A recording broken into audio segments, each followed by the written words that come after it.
Milé dámy, vážení páni, dovoľte, aby som vás v mene nadácie Konráda Adenauera, ako i z jednej z organizujúcich inštitúcií tejto konferencie, srdečne privítala a pozdravila. Chcem vás na úvod poprosiť, aby sme všetci povstali a minútou ticha si uctili nášho zomrelého prezidenta Michala Kováča.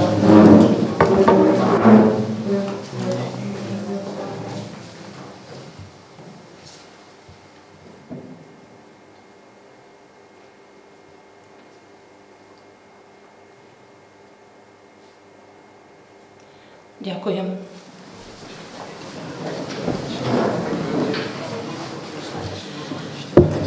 Pre tých, ktorí našu organizáciu ešte nepoznajú, chcem aspoň v krátkosti uviesť, že nadácia Konráda Adenauera je nemecká politická nadácia blízka CDU. Nadácia pôsobí ako v Nemecku, tak aj v mnohých krajinách sveta. A naša pobočka je jednou z viac ako 80 kancelárií, ktoré pracujú v zahraničí. Na Slovensku sme svoju činnosť zahájili v prvom roku samostatnosti Slovenska v roku 1993. Aktivitami, ktoré na Slovensku pripravujeme v spolupráci s mnohými slovenskými organizáciami, sa snažíme prispievať k upevňovaniu a prehlbovaniu demokracie. Ideovým základom našej činnosti je kresťanské chápanie človeka ako Božieho stvorenia a hodnoty ako sloboda, spravodlivosť a solidarita. Jedna z dôležitých oblastí, ktorej sa na Slovensku venujeme, je aj spolupráca s našimi partnerskými politickými stranami, medzi ktoré patrí v súčasnosti predovšetkým KDH. Počas celého pôsobenia nadácie na Slovensku sme boli pri KDH a v tom chceme aj naďalej pokračovať. Ako tu, tak aj v európskej politickej rodine, v Európskej ľudovej strane, ktorej je KDH tiež členom. A to o to viac, keď slovenská kresťanská demokracia prechádza procesom obnovy a reštartu. Som presvedčená, že kresťanská demokracia má na Slovensku svoje miesto. A vidia to tak aj mnohí, ktorí kresťanskej demokracii fandia. A medzičasom si to uvedomujú aj tí, ktorí ju možno celkom nemusia, ale zistili, že v parlamente tento pevný bod chýba. Keď som sa zamýšľala nad týmto našim podujatím, vynorila sa mi v myšlienkach spomienka na podujatie, ktorú pripravila naša nadácia s názvom Hľadá sa nový líder zo začiatku júna tohto roku. Týmto podujatím sa niečo začalo. Nastolila sa téma nového lídra a začalo sa o nej otvorene rozprávať. A potom sa témy chopilo KDH a pokračovalo v iných mestách s ďalšími aktérmi. Padali možno aj tvrdé slová, ale diskusia bola odštartovaná. Som rada, že jeden z protagonistov našej bratislavskej akcie je dnes medzi nami ako nový predseda KDH. Pán Alojz Hlina, vitajte.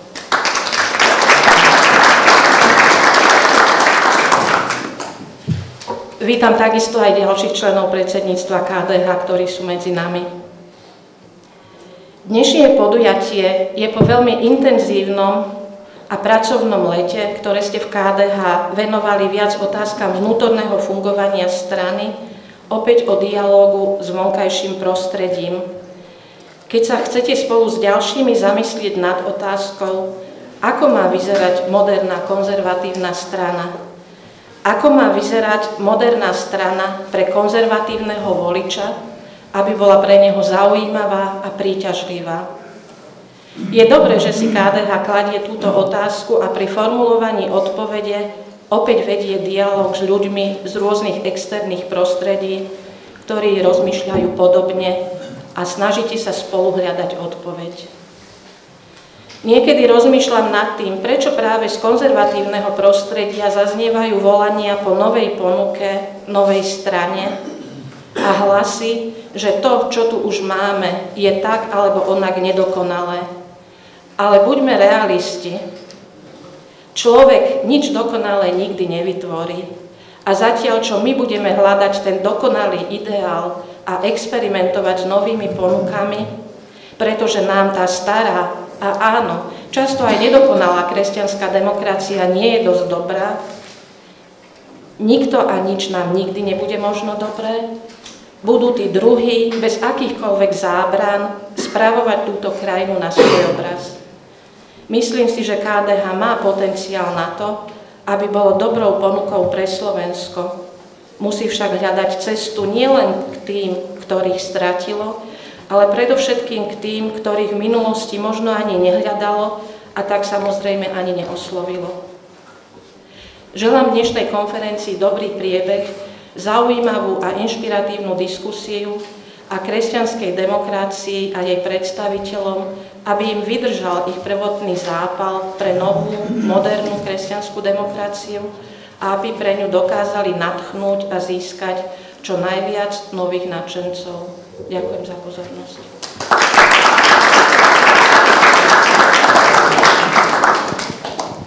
Ďakujem veľmi pekne pani Agate Peškovej, riaditeľke nadácie Konráda Adenauera pre Slovenskú republiku, za jej motivujúce a pozbudzujúce slova takto na začiatok. Vážený pán predseda, ctené členky predsedníctva, vážené dámy a páni, som veľmi rád, a teda aj členovia predsedníctva, aby som nikoho nevynechal, som veľmi rád, že vás dnes môžem aj vďaka podpore Konráda Adenauera privítať na tomto fóre a týmto sa chcem ešte raz poďakovať tejto nadácii za to, že stojí aj pri nadácii Antona Tunegu a ako silný partner nám pomáha vlastne pri organizovaní takýchto podujatí. Je nám všetkým jasné, že v súčasnej dobe sa politická scéna, a to nie len na Slovensku, ale vôbec v Európe a vo svete, istým spôsobom začína výrazne meniť. To, čo kedysi možno v 70. až 90. rokoch platilo štandardne a tie štandardné politické strany naľavo, napravo, ktoré boli takmer neohroziteľné, mali sme pocit, že nič nemôže takéto strany ohroziť a že takýto systém bude môcť fungovať možno aj do nekonečna. Avšak s nástupom sociálnych médií a sociálnych sietí, ktoré segregujú ľudí do názorových bublín tým, že je dynamickejšia, rýchlejšia doba, voliči majú niekedy pocit, že strácajú ten kontakt politici s ich problémami, s takou neschopnosťou možno hneď ponúknuť tie efektívne riešenia. Stáva sa to, že voliči postupne odchádzajú od týchto tradičných strán, tie tradičné strany strácajú svoju silu a vyberajú si, čo je na tom najhoršie, nesystémové, antipolitické a radikálne strany. Vieme, že tieto strany môžu ohroziť systém, v ktorom fungujeme, spoločnosť, ktorá je vybudovaná na hodnotách, tradícií a na kresťanských základoch. A aj práve preto je teraz vhodný čas na to, aby sme sa zastavili, aby sme si zhodnotili to, že čo sme doteraz robili, či to bolo správne, kde sme možno urobili chyby.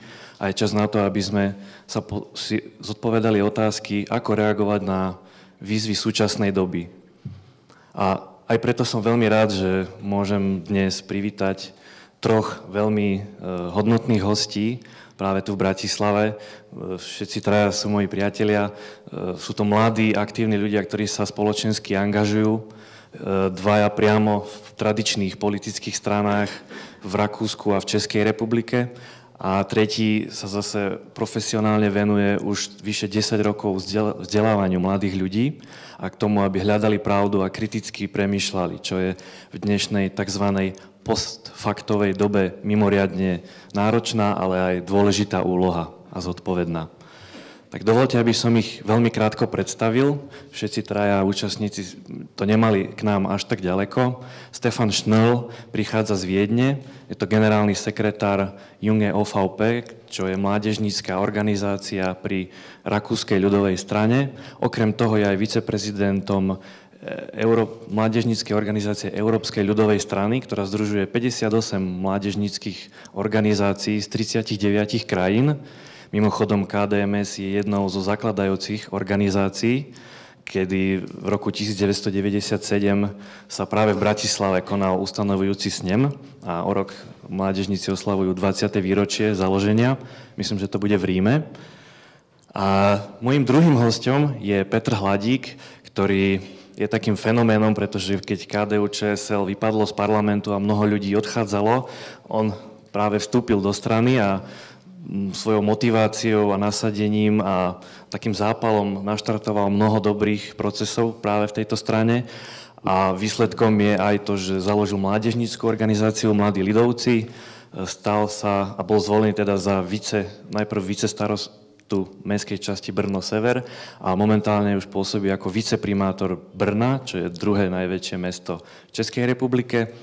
A tretím hosťom je teda Martin Luterán, rektor kolegia Antona Neuwirtha, ktorý je mimochodom bývalý podpredseda KDMS a teda založil najprv spoločenstvo Ladislava Hanusa v roku 2002 a od roku 2009 sa systematicky venuje vzdelávaniu mladých ľudí prostredníctvom kolegia Antona Neuwirtha. Takže páni, vítajte.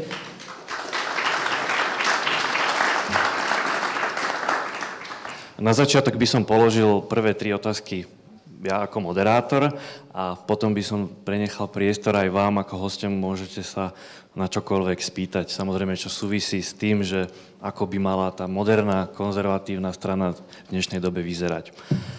So, let me allow to skip in English language, as the first question will be raised for Stefan.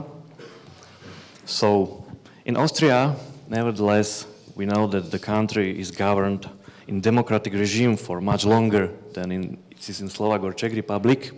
We see that the story is quite similar. Traditional parties in Austria are weakened, and we should see it as a best example in the presidential elections where none of candidates from traditional parties got to the second round, and voters have to choose from radicalist parties or non-traditional parties. So, and it's also connected to the OVP that it's a little bit shrinking now. So, my question is, what do the party, or what does party do to solve this problem and to come back to the scene and to be again stronger, and maybe what the young generation play, what kind of role does they play in this challenge? Thank you very much, Marek. Let me first thank you for the invitation, you, Marek, and Mr. Chairman, Konrad Adenauer Stiftung. It's my pleasure to be here with you today. Let me first say that it's kind of relieving, and I'm not happy, but I'm satisfied that countries, Christian democratic parties all over Europe are facing the same problems. We are not alone in this. Right now we are organizing an event in Vienna with my organization, the Youth of the European People's Party, where I'm also vice president, where we are dealing with the same problems. We are dealing with the question, how can we survive in this globalized world as Christian democratic parties all over Europe? We share the same values, but why are we losing? And we can say, and thank you that you just said, ÖVP is losing just a little bit. We're losing a lot, in fact. And not only the mother party, but also the youth. We're losing members. We're losing faith. We're not doing as good as we did in the past. And let me just share some thoughts with you why I think this is the case. We can be very comfortable and just say that this is because the world has changed and people don't want to be part of parties anymore, they are not interested in politics anymore. But I think we have to be honest with ourselves. We also have to see the mistakes that we made in the past. And I don't hesitate to say that we made a lot of mistakes, especially we did not tackle the right issues, and not only the wrong issues, but also the way that we did was not honest. We did not find a clear message. Conservatives and Christian democratic parties tend to always explain things in a very complicated way and speak in a language that people did not understand. And this was the case over the last decades. And this is also why we as a youth of the ÖVP, of the Christian Democratic Party in Austria, were always critical with our mother party, because we said, tackle the right issues and explain things in a way that people can understand. The the point, and this is where I want to be concrete, is the refugee crisis, the asylum crisis, which is now hitting all Europe, and Austria and your country and Germany and Sweden has been tackled by this, but this is a lot, and this was the main issue. People are not talking about economic issues, globalization, whatever. They are only talking about this very concrete issue. And what did my party in the beginning when the crisis hit us? We honestly, we did not recognize it. We said, it's not a big deal, let's just see what the Germans did. We were not proactive, you know what I mean? We left this whole field for the right wing, for the extremist parties. And this was the biggest problem. And I myself, I'm not only the secretary of the youth, I'm also the secretary of Sebastian Kurz, because he's not only the foreign minister of Austria, he's also the chairman of Junge ÖVP. So you can see I'm in a special role in this, because I'm not only dealing with the youth, I have also a minister which I have to take care of, to put it this way. I mean, no one has to take care of him. He's old enough, but this makes my role a specific one, because I'm not only dealing with youth issues, but also with more party issues like the asylum crisis. And this is why Sebastian was, or still is, the most popular politician in my country, because he has the ability to explain in a very simple way complex issues. And if you are not able to do this as a politician, maybe you are not in the right profession. And I think this has been the case all over. And it's not only this, of course, we're losing members because people don't want to be part of parties or members of parties in general.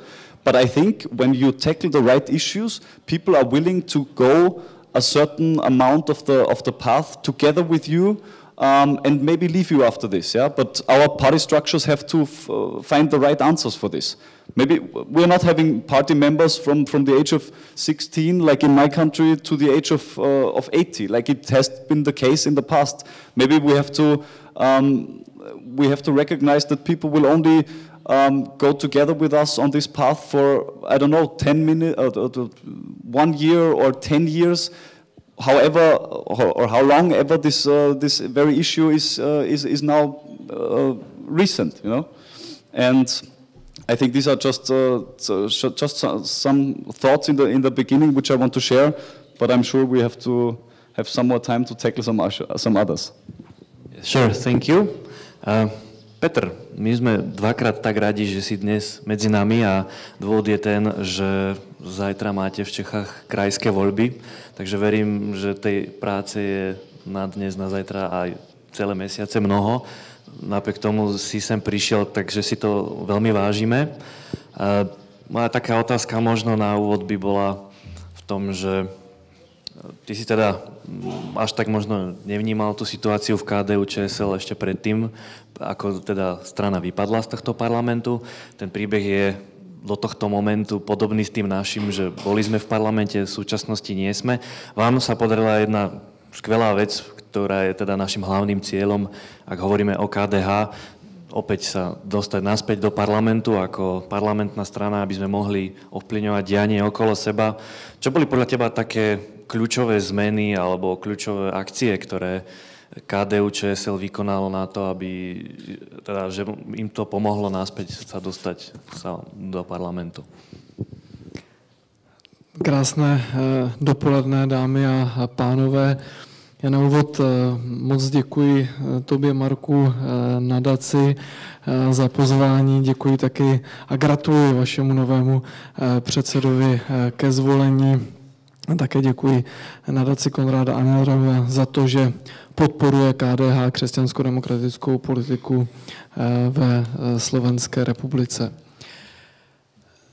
KDU-ČSL, jak dobře víte, tak v roce 2010 vypadla v parlamentních volbách a byly to volby druhé, protože ty první se měly konat asi 8 měsíců předtím, rozběhla se kampaň, nakonec rozhodnutím ústavního soudu tyto volby byly zrušeny a pár měsíců na té ty volby byly uskutečněny. To znamená, KDU-ČSL rozběhla nějakou kampaň,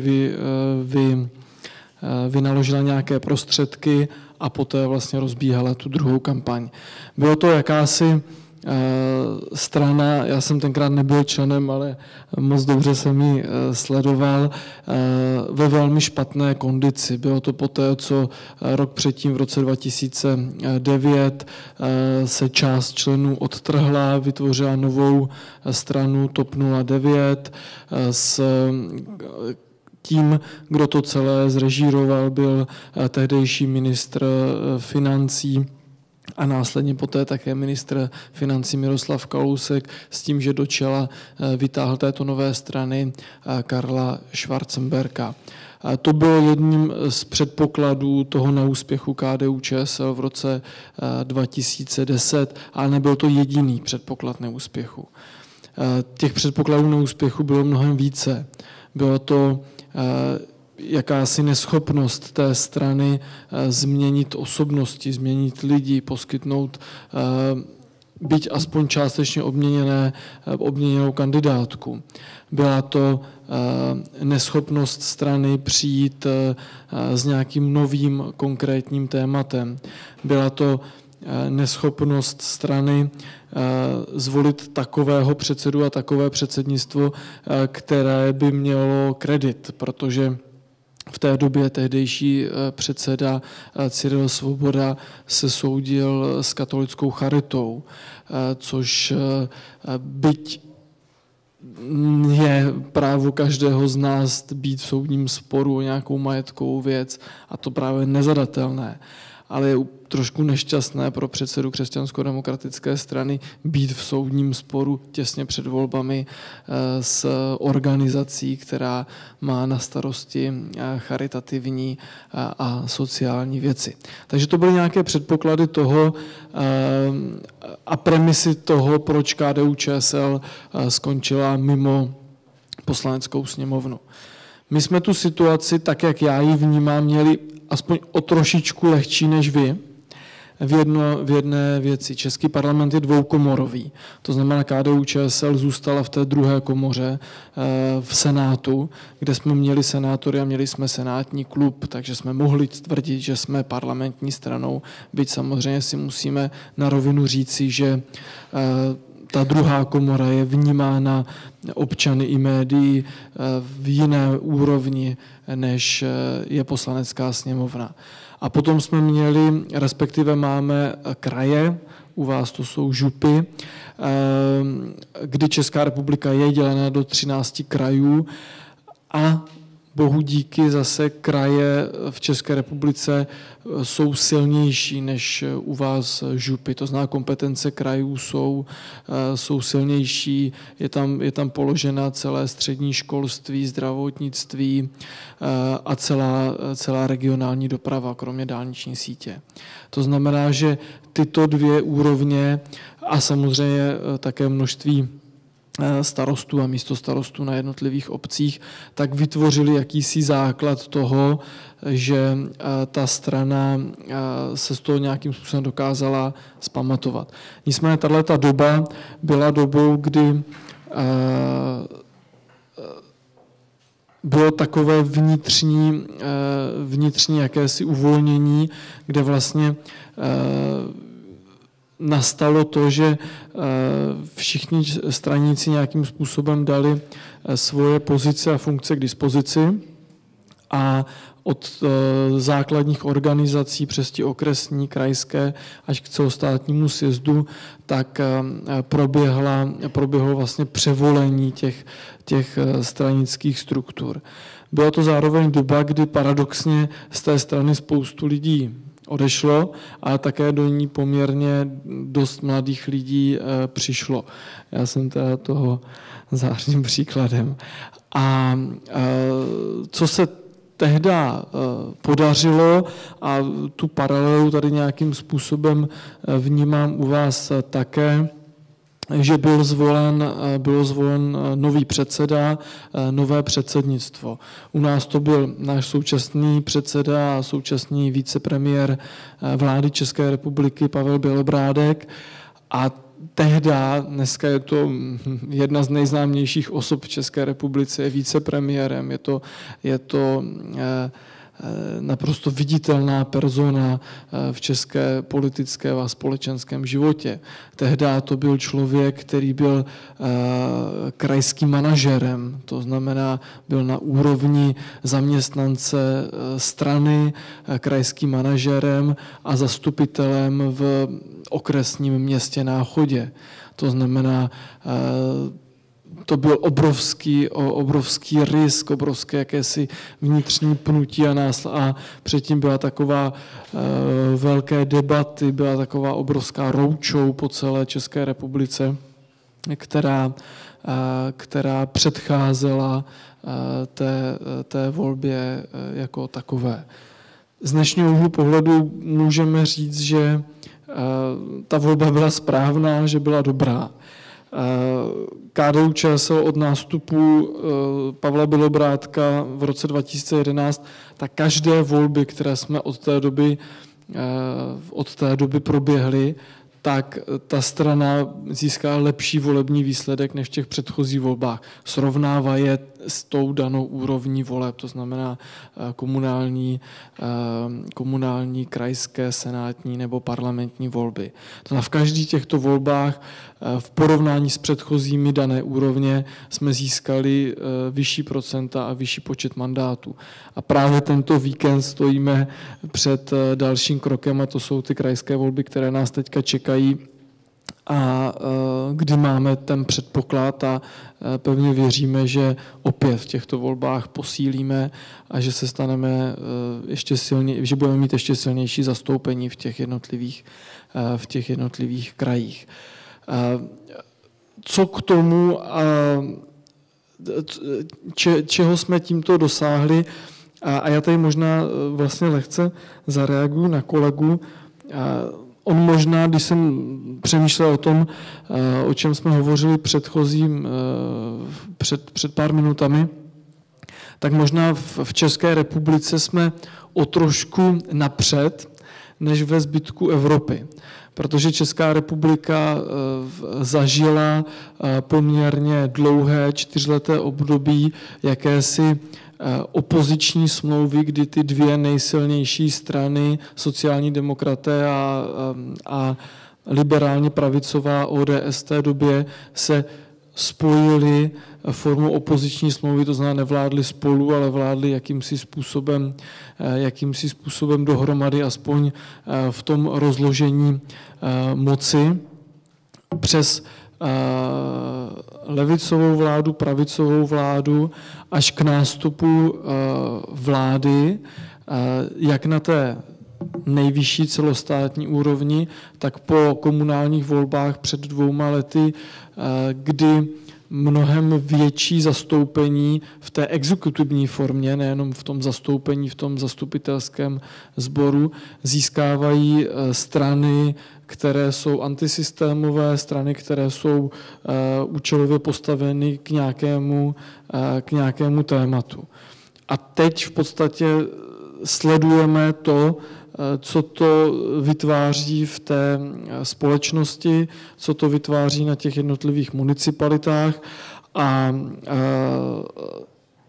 co to vytváří vlastně v těch voličích za konotace jako takové.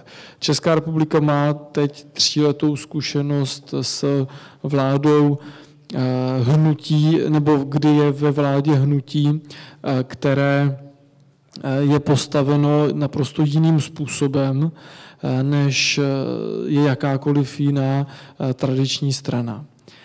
Můj osobní, a to je teď můj čistě osobní názor, že je to v podstatě dobře, protože nechat Andreje Babiše a jeho hnutí v opozici po celou tuhletu dobu by mohlo být pro českou politickou scénu možná smrtelné.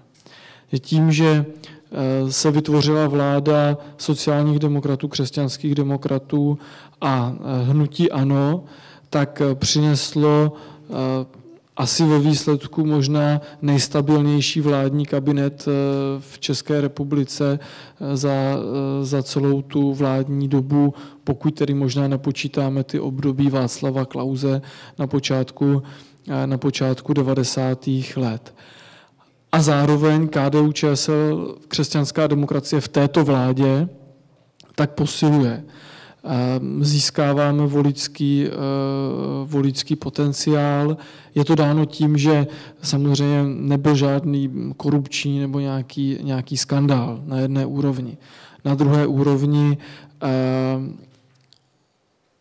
jsme se nefokusovali na typicky křesťanské témata. To znamená, jako takový label jsme si nedali žádná pro-life témata, ale zároveň je nezvede nikdo jiný. Oni je zvedají, nějací poslanci. Ale KDU-ČSL má tolik síly v té vládě a v tom parlamentu. Je pěkně zaparkovat v prvním čtení tak dobře, že už se nikdy nedostanou na světlo sněmovny, to znamená v tom prvním čtení pěkně zůstanou zaparkované jakékoliv návrhy, ať už se týká adopce, homosexuálů a tak dále, všechna ostatní konzervativní témata, pro nás velmi citlivá, zůstanou pěkně zaparkovaná až do konce volebního období v té poslanecké sněmovně. A naopak jsme se fokusovali na témata ekonomická, společenská, kulturní,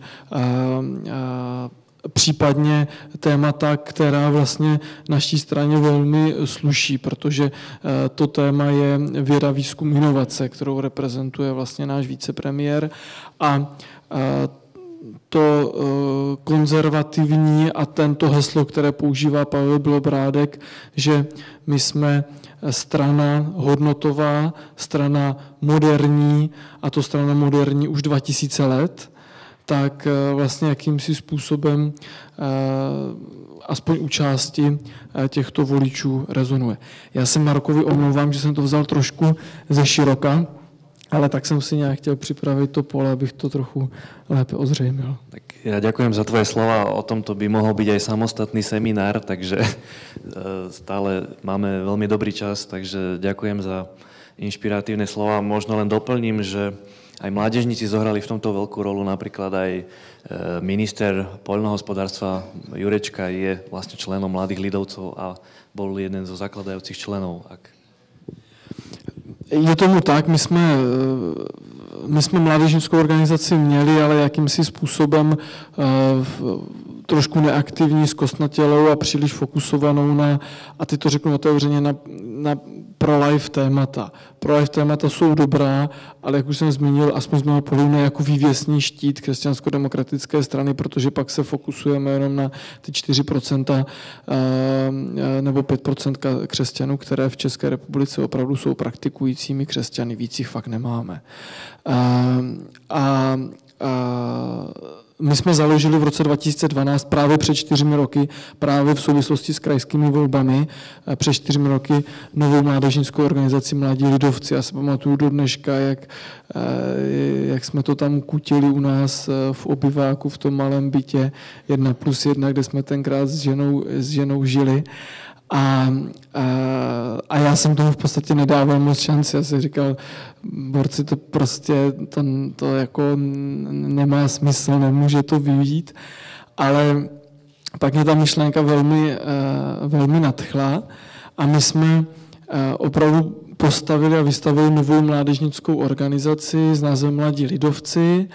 Jasně jsme si dezadefinovali 3 cíle, proč ta organizace je, a to je zaprvé vychovávat a přicházet s novými politiky pro křesťanskou demokracii, za druhé pomáhat KDU-ČSL jakýmkoliv způsobem, jak to bude možné, a za třetí vlastně realizovat společenské kulturní akce. My jsme dali 3 pilíře, 3 nohy, kterých se držíme, ta organizace se o nich nikdy nevystoupila, nedělá žádné jiné aktivity, než jenom tyhle 3 cíle. A ono to začalo růst úplně úžasným způsobem, ty lidé se začali hlásit, přicházeli noví členové, jsou to stovky lidí, kteří vlastně za tu dobu těmi mladými lidovci prošlo asi 600 lidí a zároveň z těch mladých lidovců vzešlo, jak už zmínil Marek, máme teda jednoho ministra, ale jsou to dneska už desítky komunálních zastupitelů, jsou to starostové, místostarostové, já jsem náměstkem primátora a v těch krajských volbách, tak ti lidé kolem 30. nebo mezi tím 30. a 35. rokem věku, tak jsou velmi silně zastoupeni ve všech krajích na těch kandidátkách. A valná většina z nich vzešla právě z mladých lidovců a myslím si, že má poměrně dobrý základ vzdělání, dobrý základ orientace na politické scéně, dobrý základ komunikace, dobrý základ taky programový a hodnotový pro to, aby vlastně aplikovala křesťanskou demokracii tam konkrétně. My jsme vytvořili vlastně platformu, říkáme tomu Summer Camp, takový letní vzdělávací kemp, kdy to je týdenní vlastně akce, která se nám velmi dobře osvědčila, kdy ty lidé z celé republiky se sjedou na jedno místo a velmi intenzivně vlastně mají různé workshopy, přednášky a to vytvořilo velmi takovou dobrou platformu pro to, aby se ti lidé síťovali, navzájem obohacovali a taky motivovali další k tomu. Co je pro mě jako úplně, já to považuji skoro za zázrak, tak je to, že ti lidé přicházejí tak, že nemají přímé sociální kontakty se současnými členy. To znamená, čeho jsem se nejvíc bál, že zůstaneme v jakési slupce a že to bude navázáno pouze na naše známé, kamarády, prostě sociální kontakty, tak, jak je máme. A tohle se neukázalo, nebo to se ukázalo, že to nebyla pravda. Že přichází lidé, protože si nás najdou na internetu, protože je osloví nějaká akce, kterou děláme, protože ta provázanost mezi křesťanskou demokracií a její mládežnickou organizací je tak silná, že si nás jednoduše dokáží najít. Ale je to taky tím, že ta organizace má slušnou propagaci jak na webových stránkách, tak na Facebooku. A to je pro mě ta největší hodnota toho, že ti lidé přichází a hlásí se sami bez nějaké sociální vazby. Ďakujem pekne. Ja len dodám možno za KDMS, keď boli komunálne voľby myslím, že to boli 2 roky dozadu, tak mali sme 16 kandidátov zhruba a z toho 8 sa dokázalo presadiť a bolo zvolených do miestnych parlamentov. Jedného dokonca vidím aj medzi nami, Jožko Šimko, vítaj. Takže aj KDMS má svojich kandidátov, ktorých takisto sa snaží vzdelávať, formovať a potom vlastne v podstate tak všetci, myslím, že kandidovali za stranu KDH, sa dostali do komunálnych parlamentov. A Martin, ty máš jednu výhodu oproti nám trom a to, že nie si priamo zapojený do nejakej politickej strany, nepracuješ pre žiadnu politickú stranu, čiže máš tú výhodu možno v tom, že máš taký nadhľad trochu nad tým, že čo sa deje na tej politickej scéne, vnímaš to však veľmi aktívne, pretože sa už viac ako 10 rokov venuješ vzdelávaniu mladých ľudí, snažíš sa teda, aby boli schopní a ochotní myslieť kriticky, hľadať pravdu. Čo možno podľa teba, v čom vidíš tie príčiny zlyhania tých tradičných strán a vyprázdnenia konzervatívneho priestoru na Slovensku, kde možno boli tie chyby, ktoré tie strany urobili, že vypadli mimo prvú ligu a možno nejaký ten malý návod, že how to get back? Ďakujem za pozvanie. Ja chápem to svoje pozvanie nie tak, že vás zaujíma, alebo by som mal rozprávať o tom, že ako vzdelávame mladých ľudí a ako vyzerá kolegium, ale chápem to pozvanie ako pozvanie trošku zaprovokovať. Tak sa o to pokúsim sa trošku provokovať. A začnem tým, že si nemyslím, že je správna otázka, čo máme robiť preto, aby sme prežili. Myslím si, že to je zle položená otázka. Správna otázka je, čo máme robiť, aby sme lepšie slúžili, ako máme slúžiť dneska na Slovensku. A možno a predtým, a ešte dôležitejšia otázka, ktorú si kladie a ktorú komunikuje každý veľký líder a každá inšpirujúca organizácia, je otázka, že čomu veríme, že prečo sme tu. Až potom, keď veľkí lídri komunikujú, čomu veria, prečo sú tu, až potom rozprávajú o tom, ako to robia, až potom v poslednom treťom rade, že čo robia. A toto nie je moja myšlienka, to je myšlienka iných, ale myslím, že to sedí a že to sedí aj dnes na našu politickú scénu, aj na projekt, na stranu KDH. Že my potrebujeme vedieť, čomu veríme. Mám pocit, že kde sa stala chyba, ak sa stala chyba, že my sme stratili vieru. Že možno sme nestratili vieru v Boha ešte, možno ešte veríme v Boha, ale stratili sme vieru v kresťanskú demokraciu. A ak môžem znova zaprovokovať, tak možno aj názov tejto konferencie je takým malým svedectvom o tom, že sme stratili vieru v kresťanskú demokraciu. No a ja teraz trošku poviem, že aj taký svoj vlastný príbeh, ktorý ide 20 rokov dozadu, a ten príbeh v zásade vôbec nie je dôkazom ničoho, ani až taký zaujímavý, ale je to môj príbeh a pre mňa je teda zaujímavý. A podľa mňa tiež ilustruje niečo, že tento dnešný stav sa nezačal zo dňa na deň a že ten dnešný stav už má korene už niekde aj 20 rokov dozadu.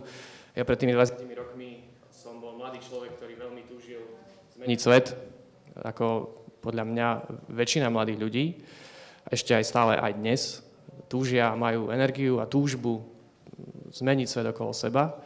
A vtedy som nevidel inú možnosť, dneska už tí mladí ľudia majú kopec iných možností, o to je to dneska ťažšie, ale vtedy pre mňa bolo prirodzené, že ísť niekde ku KDH, k politike, že tam sa predsa mení svet a toto bolo moje prirodzené ideálne prostredie. Tak som našiel si cestu do KDMS. Veľmi rýchlo som sa stal podpredsedom, ani neviem ako, KDMS pre zahraničie. Chodil som na JEP, councily po Európe. A tá moja skúsenosť vtedy bola, že som veľmi rýchlo pochopil, že pre KDH sme my boli vlastne hlavne dobrí na vylepovanie plagátov. Že to bola naša rola, vylepovať plagáty. A možno sa teda, ja hovorím o niečom, o situácii mojej skúsenosti pred 20 rokmi, nechcem tým hovoriť, že to dneska tak je. A že v tej našej organizácii, v tom KDMS, sme sa bavili viac o peniazoch ako o myšlienkach.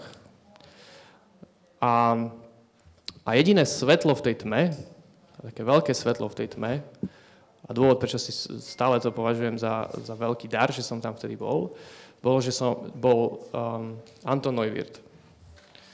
Bol človek, ktorý mi zmenil život, a odvtedy proste žijem pod jeho obrazom, doslova.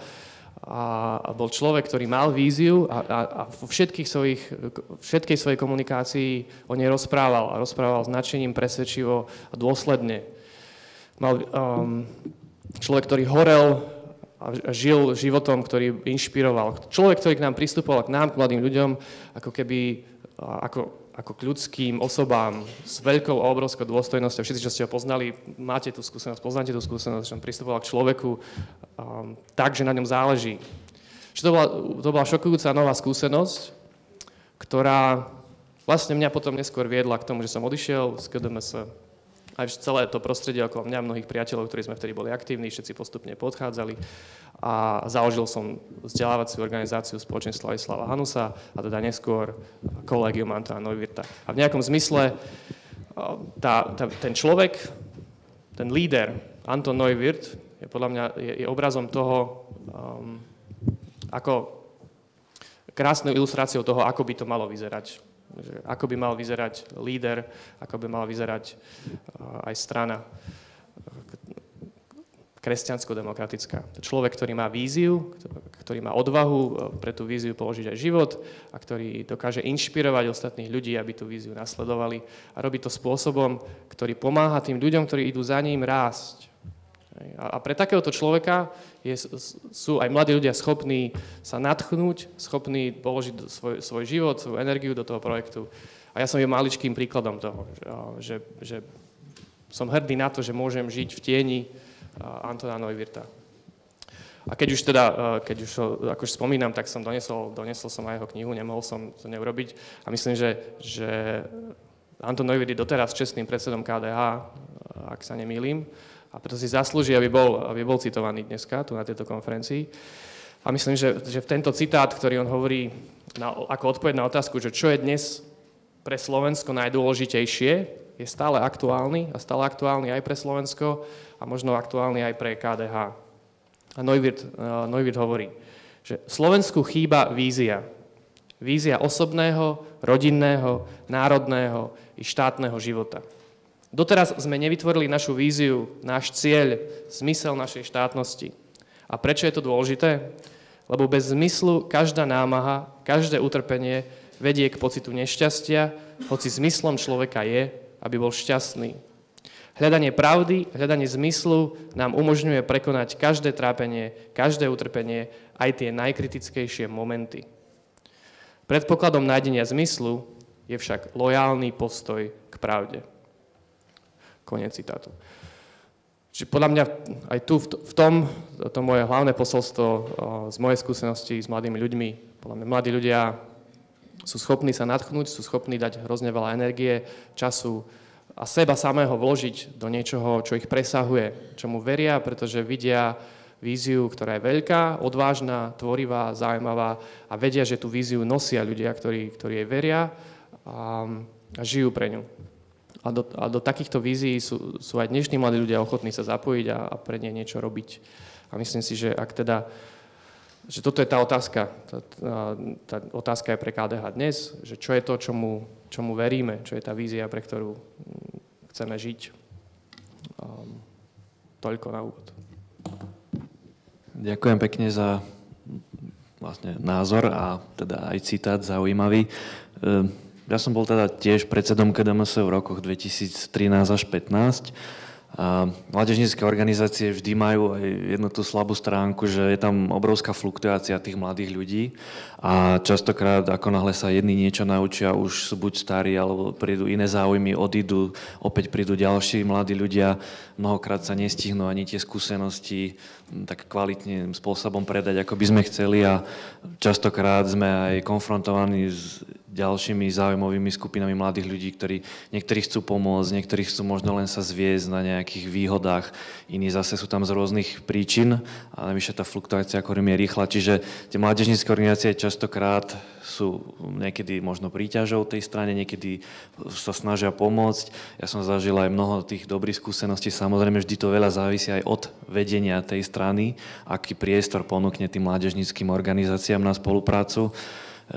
My sme si vymenili mnoho skúseností, v tom čase ešte Jano Figel vždy teda nás vedel podporiť, či už nejak, ak sme potrebovali nejaké rady alebo podporu, takže bolo to veľmi dobrá spolupráca a keď tá spolupráca je veľmi dobrá a blízka, tak vtedy aj tí ľudia okolo tej mládežníckej organizácie sa nájdu takí zapálení a aktívni, možno ako Peter je toho príkladom.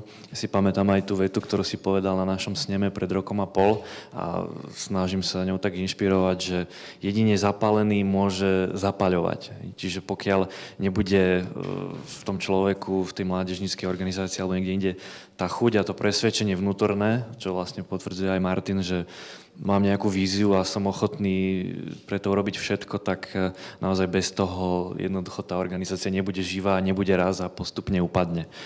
I would like to get back to you, Stefan. From your last speech last month when we met in Austria, one very interesting numbers and information. It was about the popularity of your party that is going around 20-25% now, or the potential of voters, and you compare it with the potential of your youth leader, Sebastian, which is very popular now. He has about 60% of people who trust him, which is a really great number, and we should call it phenomenon. Do you have any plans, like what would you like to do with this to increase the potential of OVP? And do you have enough space in the mother party to work with this kind of person and personalities? And what are the next steps? Let me just try to answer your question and also to reflect on some things that has been said before. Because I believe the question of how we're trying to attract young people is not only connected to, Martin, what you said, that we need people who have a vision and then people who will follow. This is the first step, so to say. But very closely connected to this question is also, how can we empower people? Because this ensures that they are part or members for a longer period. And let me tell you a short story of how it was possible for Junge ÖVP, which I would describe a pretty big organization compared to some sister organizations. We have around 100,000 members in Austria, which is a huge number. This number is decreasing, I'm very honest with you, because to the things I said before. But how did we manage to empower people?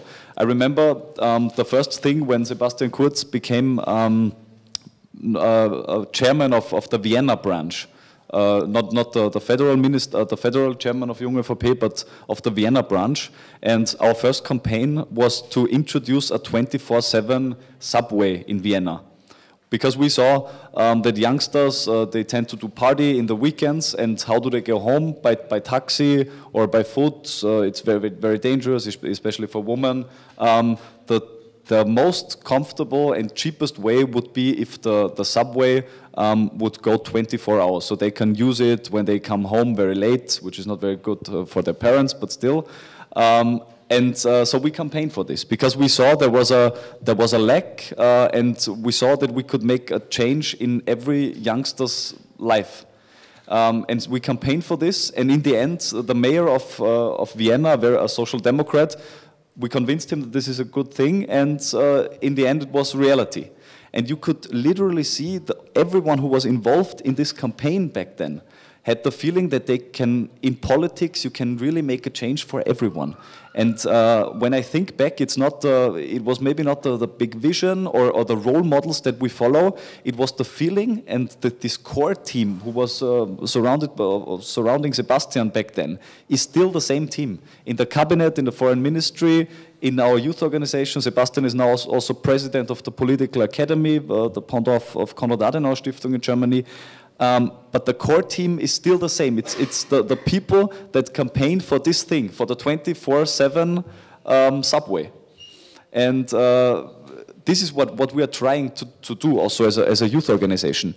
Of course, we have to deal with the big issues and have to try to change the mother parties, but we must not forget that we are still also a youth organization. It's our job to attract young people and also to recruit in the end. And this thing of empowering people is what I'm trying to do in my job as a Secretary General. And also one very interesting thing you said about Christian values. I totally agree that we must not only focus on Christian issues as conservative or Christian democratic parties, but Christian values have become more important than ever right now. When I think of the refugee crisis and the whole thing which is now happening in Europe, it's now all going back to these very simple Christian values, subsidiarity, also what we fought for, role of women in society. These are now all things that we are now being confronted with. And also in these terms, this crisis is also a chance or an opportunity for Christian democratic parties also to think and get back to your basic values. And I think the reason, and you mentioned, Marek, that Sebastian is not the most popular politician in my country, is that he has focused on this, and he is not afraid of also communicating these issues. Because the prejudice he's always confronted with is that he's an extremist, the leftists, all the newspaper, all the media and the stakeholders who think they are morally superior, say that you are a populist, you are a right-wing party politician. Sebastian always says, no, I'm pragmatist, I'm a realist, and I'm not afraid of communicating this. Because I think not right, but right-wing parties like ours or Christian democratic parties are always confronted with populism. They always say, you are populist, you tend to be far extreme right, and as a result we are afraid, because we know whenever we say something on TV, now the media and always they are hitting us hard, we are afraid of doing the right things. and we must not be afraid of also of doing the right things. This is a very important thing in my view. Vďaka za tvoje slova. Je pravda, že každá kresťanská alebo teda strana, ktorá má a je založená na tých základných hodnotách, si kladie tie otázky, že do akej miery mám byť kresťanský, ale do akej miery pozvať aj tých nekresťanov a presvedčiť ich, že sme to aj pre nich, aby nás volili aj ľudia, ktorí možno nechodia do kostola, ktorí možno neveria v Boha, ale vysvetliť im, že prekonať tú paradigmu, že tá kresťanská strana tu môže byť aj pre nich. Predvčerom Petr vyšiel článok s vašim predsedom, kde práve táto otázka sa rozoberala. On tam jasne vyjadril ten názor, že charakter je viac ako nejaký populizmus a vyletieť na 15%, pretože to je ten základ, ktorý vytvára tú stranu a je to niečo, čo dlhodobo môže fungovať. Na druhej strane ale vyjadril tú nádej a presvedčenie, že sa mu podarí presvedčiť aj tých nekresťanov, lebo veď, ako hovoríš, že v Čechách sú ich iba 4%, vy už máte minimálne 6,8 istých z posledných volieb, ten trend naznačuje, že rastúci. Darí sa vám aj tých nekresťanov nejakým spôsobom presviečať o tom, že to KDU-ČSL je naozaj kompetentná strana, ktorá je hodná toho hlasu a ako sa vám to darí? Díky za otázku. Já možná v podstatě trošku budu zareaguju na Štefana a potom to dovedu k tomu, na co se ptáš. Já možná jsem často jakoby odvážný při komunikaci jakoby s lidmi, možná i s médií, ale zatím to vychází. Ale to je totiž úplně jinak. Jo? To je totiž o tom, že je potřeba si jednoznačně přiznat a jednoznačně říct, nemusíte s námi vždycky souhlasit, ale když nás volíte, tak vždycky víte, pro co rozhodně nikdy nebudeme.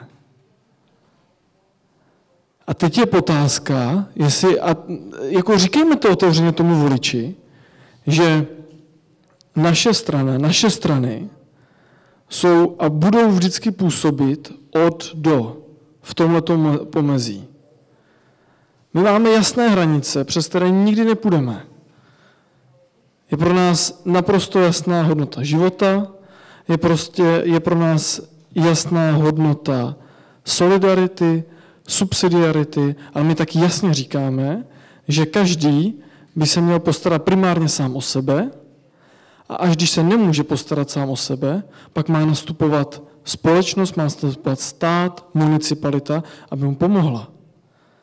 Náš předseda, první porevoluční předseda, který už není mezi námi, ale my k němu, aspoň v České republice, máme velkou úctu, a to je Josef Lux, tak měl jedno takové heslo, pravidlo. Primárně se starej sám o sebe. O koho, kdo už nemůže, nebo je v situaci, kterou nezavinil a nemůže se postarat sám o sebe, tak o toho se postaráme. A kdo nepracuje, ať nejí. Možná to bylo hodně ostré, hodně tvrdé, ale nějakým způsobem to vyjadřovalo to, co chceme říct. A právě teď, a s tím já souhlasím, že v souvislosti s migrační krizí, tak mnohem více tohleto téma vzešlo na světlo. A tam já se domnívám, že nám stačí, ale že tím správným principem je ukazovat, že křesťansko-demokratická strana má svoje hodnoty a má svoje principy, má svoje hranice, v jakých bude vždycky působit a má svoje konkrétní řešení, má svoje jasné řešení na problémy každého dne. Musíme ty řešení jakoby ukazovat a ukazovat je tou jednoduchou formou, jednoduchou otázkou odpovědí. Ale klidně říkejme voličům, že s náma nemusí souhlasit ve všem, ale že vždycky budou vědět, že hlas pro křesťanskou demokracii je hlasem takovým, že nikdy neuděláme něco, co oni nečekají. Vďaka. Martin, čo si o tom myslíš? Môže niečo také fungovať, že zachováme si na jednej strane tú našu tvár, neustúpime z tých hodnôt a na druhej strane budeme schopní pritiahnuť aj tie hlasy zvonku, prípadne aj nejaký komentár, ak máš. Určite, podľa mňa to je jediný spôsob, ako môžeme fungovať. Autenticita je obrovská hodnota aj v dnešnej kultúre, v dnešnej dobe. Nebyť autentický, byť falošný, to sa dneska veľmi ľahko objaví a to nefunguje. A čo znamená byť autentický pre kresťanskú demokraciu dnes? To je tá otázka. Podľa mňa každý krízový moment je skvelým pozvaním na to, aby sme sa vrátili ku koreňom. Aby sme boli radikálni, radix je koreň, aby sme išli ku koreňom. A tie korene kresťanskej demokracie minimálne historicky je katolícke sociálne učenie, je veľké intelektuálne bohatstvo západnej civilizácie kresťanstva, ktoré je tak nanovo ako prežuté práve v katolíckom sociálnom učení od toho 19. storočia až podnes veľkými pápežmi. A myslím, že tam je obrovské bohatstvo a teraz je ten čas sa k nemu vrátiť. Vrátiť sa nie v zmysle, že vrátiť sa pre inšpiráciu, pre zdroj, ktorý potrebujeme nanovo a v dnešnom našom kultúrnom kontexte dnes tu a na Slovensku my, nanovo premyslieť a nanovo sa nechať ním inšpirovať a hľadať zdroje, ako ho aplikovať dnes na dnešnú situáciu. Len tak akože zo pár provokujúcich príkladov, naozaj len veľmi letmo námatkovo vybratých. Rerum novarum, Lev 13. a spravodlivá mzda. Kto dneska na Slovensku rozpráva o spravodlivej mzde? Vzdali sme sa toho konceptu úplne? Berieme vážne to katolícke sociálne učenie, keď pápeži konzistentne opakujú a pripomínajú aj tento koncept spravodlivej mzdy. Možno je to pozvanie aj pre nás dnes sa nad tým zamyslieť, čo to dneska znamená, čo preto môžeme spraviť, ako s tým narábať. Laudato si. Dnešná kresťanská demokracia by podľa mňa sa nemusí hanbiť byť zelenou a mala by byť zelenou v nejakom zmysle. My ako kresťania vieme, že máme špeciálnu zodpovednosť aj za stvorenie. Pristupujeme, poznáme, vieme, že to stvorenie je dar Boží a že ho musíme chrániť a musíme sa o neho starať. A ďalší krásny príklad, obrovská téma, ktorá si vyžaduje tvorivé spracovanie, premyslenie, zakomponovanie do tej vízie toho, čomu veríme. Princíp subsidiarity, už spomínaný, samozrejme, je to ako veľká hodnota, často sa to opakuje na európskej úrovni, ale čo to presne dneska znamená? Ja dám provokujúci možno príklad. Povinná školská dochádzka. Povinná školská dochádzka berieme ako samozrejmosť úplne všetci, a teraz budem, asi mnohí so mnou budú nesúhlasiť, ale podľa mňa povinná školská dochádzka ako taká je v rozpore s princípom subsidiarity. Je v rozpore s princípom, že zodpovednosť za výchovu a vzdelávanie detí v prvom rade majú rodičia, spoločenstvo, cirkev, a nie štát. Štát je až niekde na poslednom mieste. A keď môže pomôcť, keď títo to nezvládajú, nech pomáha. Ale povinná školská dochádzka je povinnosť, že ja, hoci chcem vychovať svoje dieťa doma, ho musím dať tebe, štát, aby si ty s ním robil, čo ty chceš. Úplný nonsens. A takýchto vecí je samozrejme veľa a to katolícke sociálne učenie je obrovský, krásny, hlboký zdroj, o ktorý sa my ako kresťania a konzervatívne uvažujúci ľudia môžeme oprieť. A to neznamená, že máme používať všetok ten jazyk. Tá výzva, naša výzva dnes je nájsť spôsob, premyslieť to, nájsť spôsob, ako to aplikovať dnes a potom v druhom rade, ako to povedať svetu okolo, tak, aby to bolo priateľné, samozrejme. A to si myslím, že ak veríme tomu, že v katolíckej sociálnej náuke sa nachádza pravda o človeku a spoločnosti, tak to, čo dnešný človek potrebuje, je presne tá pravda, že my máme bohatstvo, ktoré tí ľudia potrebujú. Presne po ňom túžia. Každý túži po tom šťastí, o ktorom hovorí aj Neuwirth. A my máme aj to poznanie a bohatstvo a to, po čom ľudia túžia, len tá naša výzva, tá naša rola je nájsť spôsob, ako to bohatstvo pretaviť do konkrétnych vecí, konkrétnych projektov, návrhov a do konkrétnej komunikácie pre dnešného človeka. Čiže že podľa mňa to je súčasť tej výzvy, hľadať tú víziu, hľadať tomu, čomu veríme. Víziu, ktorá je zakorenená v tradícii, vychádza z tradície a zároveň je veľmi konkrétna a aplikovaná na súčasný svet, v ktorom sa dneska nachádzame. Tak, ďakujem za mnohé zaujímavé podnety. O niektorých by sa dalo ešte diskutovať, takže by som teraz aj otvoril priestor pre vás. Daniel, ak môžeš jeden z mikrofónov sa ho ujať. Ak vás niečo oslovilo, chceli by ste sa niečo týchto mladých, šarmantných pánov opýtať, dámu dnes medzi sebou nemáme. Nech sa páči, teraz je priestor na vaše otázky. Ak sa nájde nejaká ruka, alebo vás to tak motivovalo, že všetko je jasné a vidím, že vám vzadu sa zdvihla nejaká.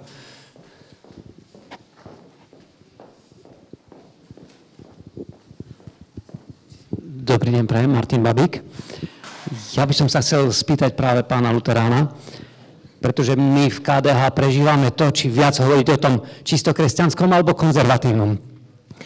Či si myslíte, lebo väčšina to jadro KDH je plne prežívajúce spoločenstvo s kresťanstvom, to znamená na farách žijeme a tak ďalej, sme aktívni.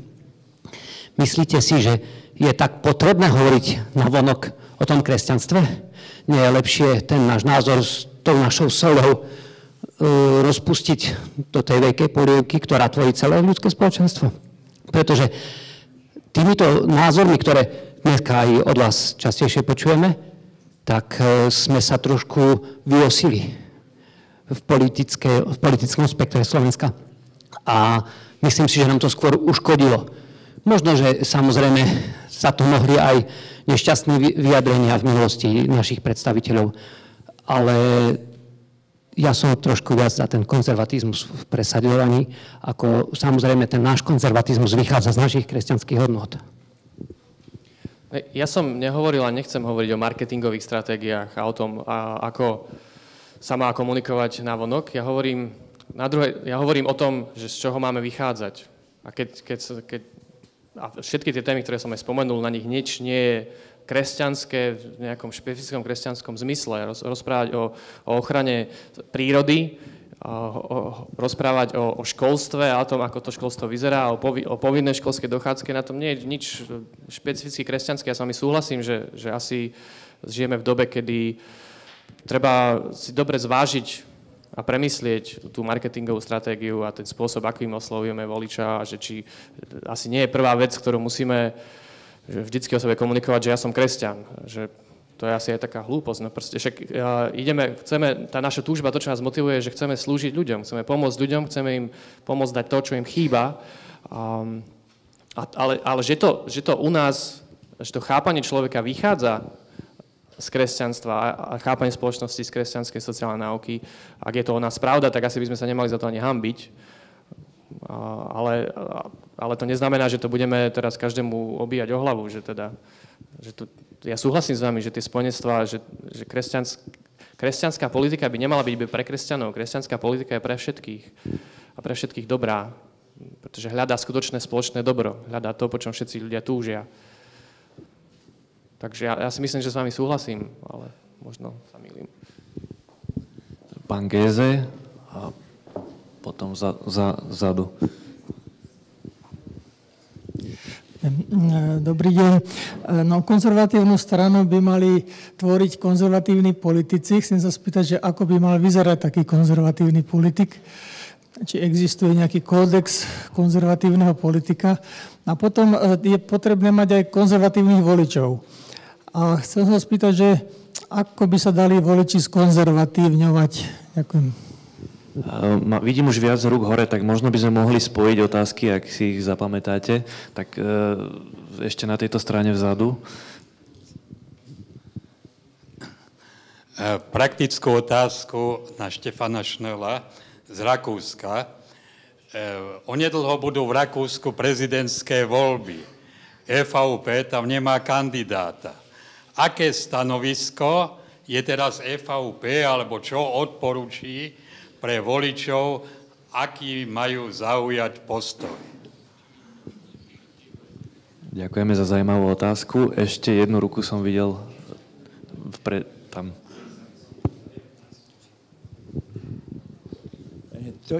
Odlevák je moje meno. Poprosím do mikrofónu, aby to bolo. Moje meno Odlevák zo Žiliny. A teraz by som chcel položiť otázku, neviem pre koho to z vás je určené, možno, že po Štefan Schnol, ten tam síce bol v Európskom parlamente ako na stáži, možno niekto iný, kto je kompetentnejší, by mi mohol odpovedať, jaké vzhľadom na súčasný vývoj v Európskom parlamente, na pôde Európskeho parlamentu, je silný liberálny vplyv. A vieme, že liberálne vplyvy kontra konzervatívne, to je niečo, čo sa v určitých krajných pozíciách, ako sa liberalizmus prejavuje, konkrétne tu spomeniem chápanie rodiny, nové transformovanie práv ľudských a tak ďalej pre formulovanie týchto práv. Sú vôbec nejaké páky, aby sa v týchto európskych orgánoch tieto snahy liberálne, ktoré pôsobia, aspoň z môjho pohľadu, veľmi rozkladne, aby sa im niečo postavilo. Vieme, že tam máme nejakých europoslancov, Mikolášik a spol. Je to pravda, ale teraz, ako vy vidíte tieto možnosti? Dobre, ďakujem za vaše otázky. Skúsme možno Štefan ako prvý. Tú otázku prvú a tretiu dalo by sa to aj spojiť do jednej, že teda ako má vyzerať ten ideálny konzervatívny alebo kresťansko-demokratický politik a ako by mal bojovať v tom Európskom parlamente, aké postoje by mal zaujímať. Yeah, let me maybe answer to all of these questions in a short way. Thank you for the question for the presidential election. You can imagine that this is not very easy situation for a conservative politician, because on the one hand we have a far green or leftist candidate, and on the other hand we have a far extreme candidate. So it's a pretty tough situation for us. This is the situation. Also, the date has been postponed all the time. So what has happened also in the meanwhile is that people are losing faith in the system again, which also affected us. Not only that our candidate lost in the first election, but also this anti-system atmosphere now created because the election has been postponed. We created a feeling that we as Austrians, we are not even able to hold regular elections, which has never been the case in the past. Just a few remarks on this side. If you ask me if I could do any recommendation, I would never do this, to be honest, because our voters are cut into half, because the ones are voting for Norbert Hofer, the FPÖ, the Freedom Party candidate. The others are voting for Alexander van der Bellen, the left candidate. Maybe not so much because they can identify with their positions, but they have a pretty, they are so much against the other candidates. This is what makes him vote for the other candidates. I myself, I'm very much disappointed of Alexander van der Bellen, because he has been always a very moderate candidate in the past. But now when it comes to TTIP and freedom of trade and everything, he changed his opinion within weeks, and he's not the professor he used to be. He's now, in my view, a very lefty candidate. Just on this, did I answer your question? Okay. The liberal influence in the parliament, very, very interesting. And very remarkable, because honestly, this should not be the case, because we have Jean-Claude Juncker, who is, honestly, I'm not a Juncker fan, but at least he's a Christian conservative. Yeah?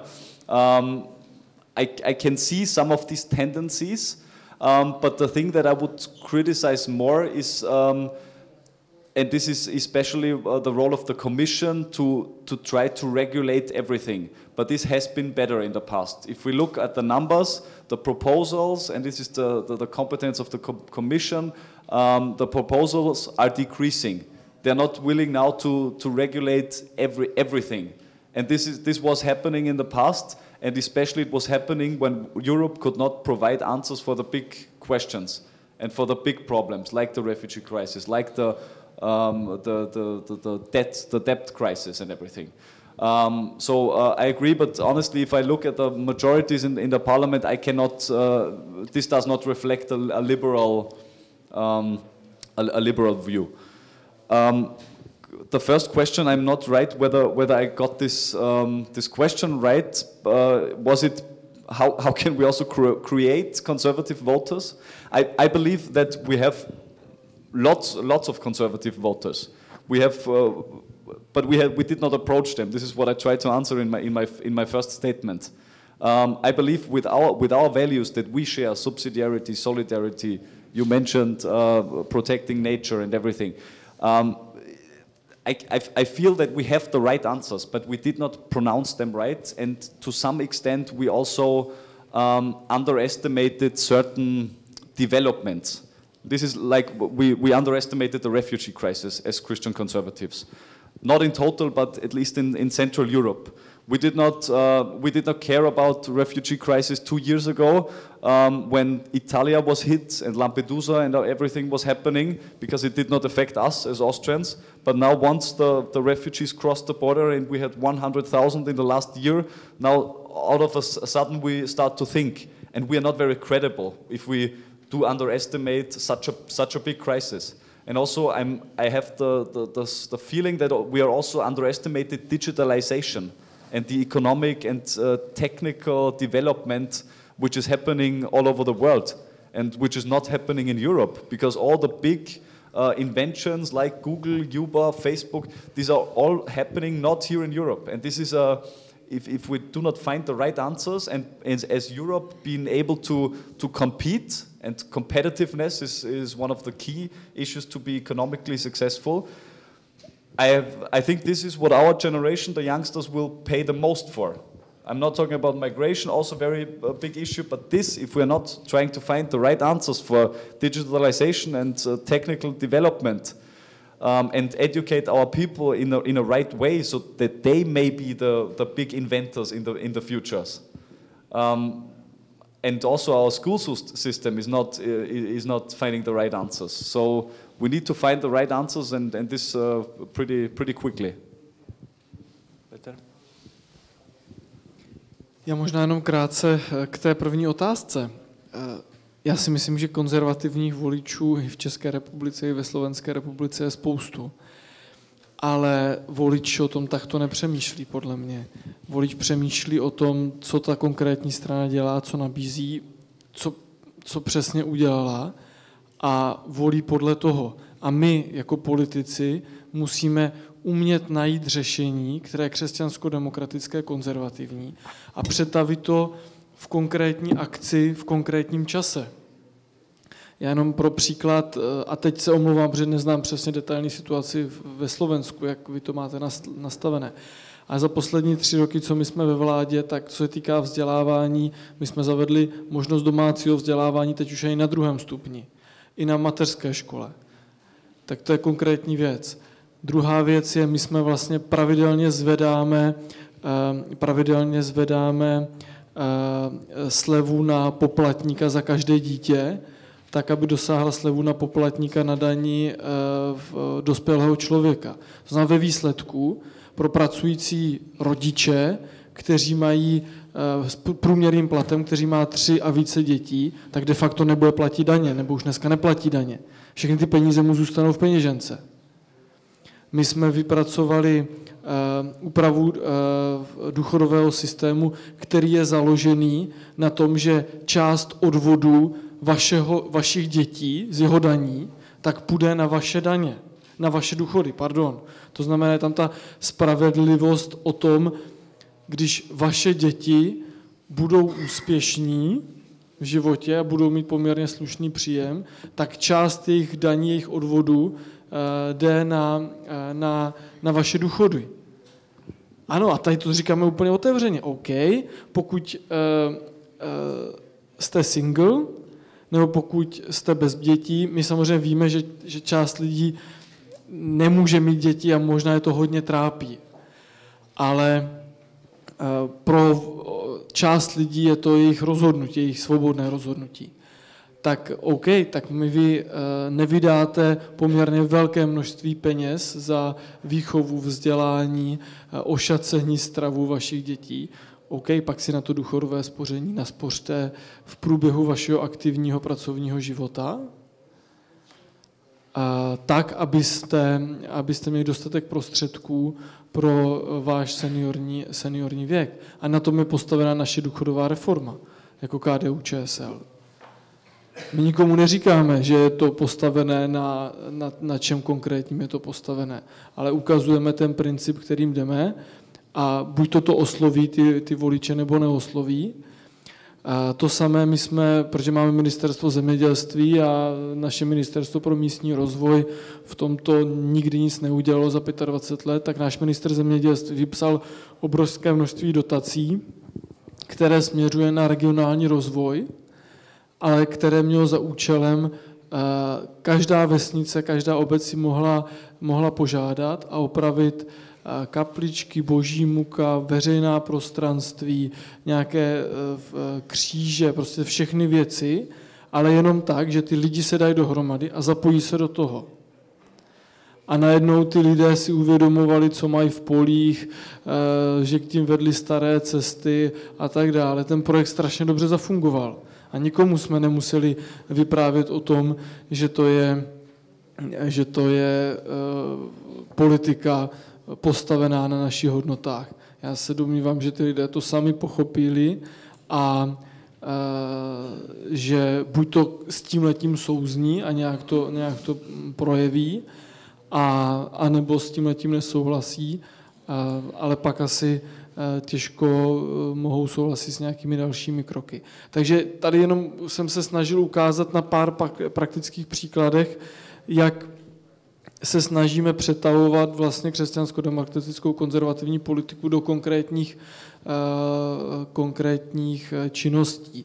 Já třeba v městě Brně, tak my jsme zavedli senior taxi, kdy vlastně každý senior na 65 let může mít ten komfort, že k němu přijede auto a odveze ho do nemocnice nebo k lékaři a potom zpátky, protože pro spoustu lidí jet městskou hromadnou dopravou je problematické.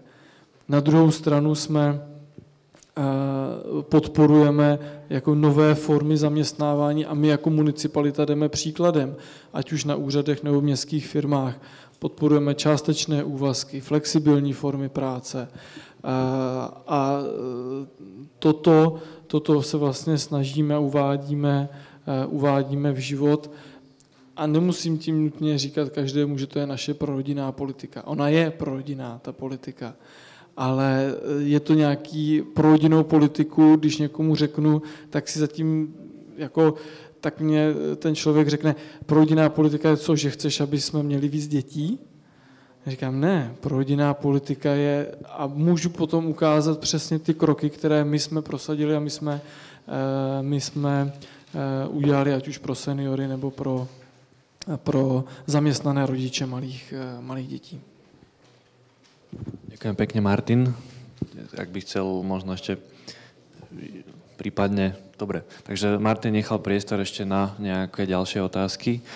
A vidím teda jednu a druhú a tým ešte tretiu a tým uzavrieme možnosť prihlásiť sa do otázok. Ďakujem pekne. Ja by som využijem príležitosť viceprimátora z Brna. Chcem sa spýtať, aké hlavné posolstvo komunikujete v sobotných župných voľbách? Dobrá otázka. Byť každý kraj má my máme poměrně nepříliš striktně nastavenou tu komunikační kampaň, ale ten jakoby úplně celostátní claim je, to chce silný kraj.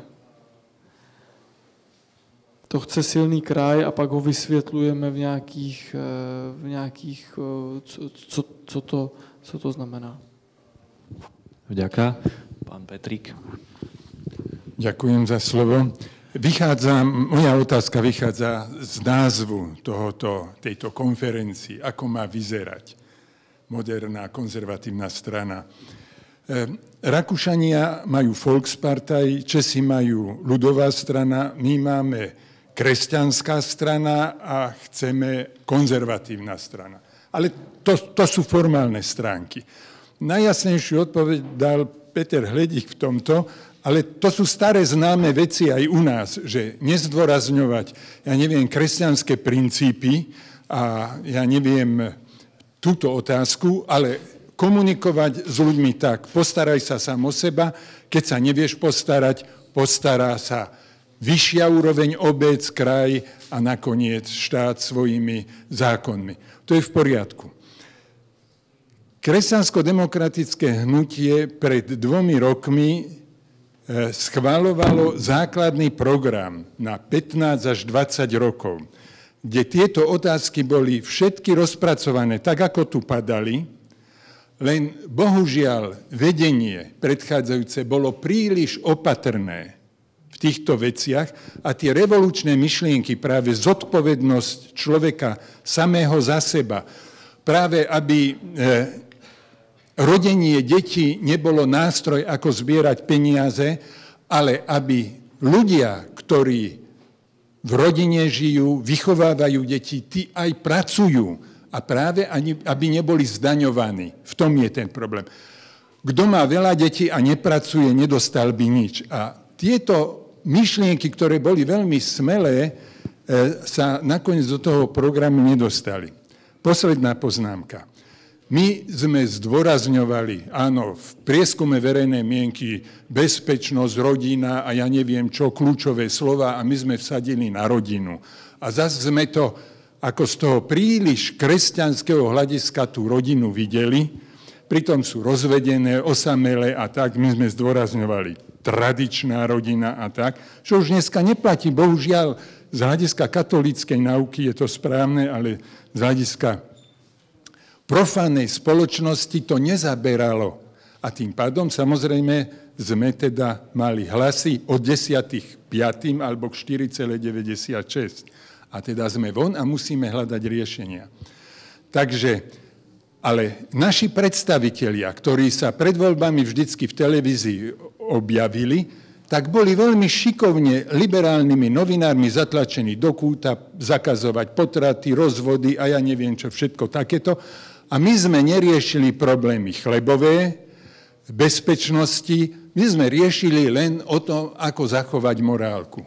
Samozrejme, tak ako to ľudovci urobili, že túto retoriku vynechali a vsadili na to, čo ľudí skutočne trápi a všetkých. A nie len tých, na Slovensku je to teda 10%, ale ako do hĺbky idú, možno ani nie tak ako tých českých 5%, keď volia strany, ktoré nemajú nič s kresťanstvom spoločného a chodia do kostola každý deň. Ďakujem pekne. Ďakujem za komentár a teda ešte posledná otázka, mladý muž v saku.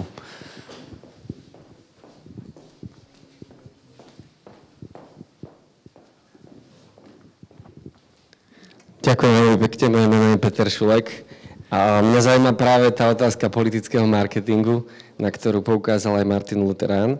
A moja otázka bude dilema politický marketing versus nejaká identita a tradícia. A táto otázka smeruje na pána Hladíka. Vy ste povedali dve veci, že darí sa vám prinášať a realizovať témy, ľudia vidia výsledky, ktoré súvisia s tou tradíciou sociálneho učenia. A zároveň v komunikácii je dobré, že vedia, že ste kresťania, lebo vedia, čo od vás čakať. A to vám prináša určite body. Výsledok je, že ste mali cez skoro 7%, napriek tomu, že je tam asi 4% kresťanov. Opravte čísla. Ale proste viac bodov, viac hlasov, ako možno, že kresťanov v Čechách. A moja otázka je, keby ste mali príležitosť zmeniť v názve strany kresťanská za konzervatívna, myslíte si, že by to prinieslo viac hlasov? A ak aj áno, urobili by ste to? Obetovali by ste nejakú identitu a tradíciu väčšiemu výtlaku? Peter, náročná otázka na záver.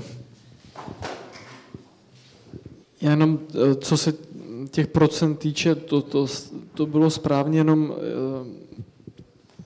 ty procenta byly před 3 rokama. Pokud bychom ty samé procenta dostali dneska, tak si musíme říct, že to je pro nás neúspěch.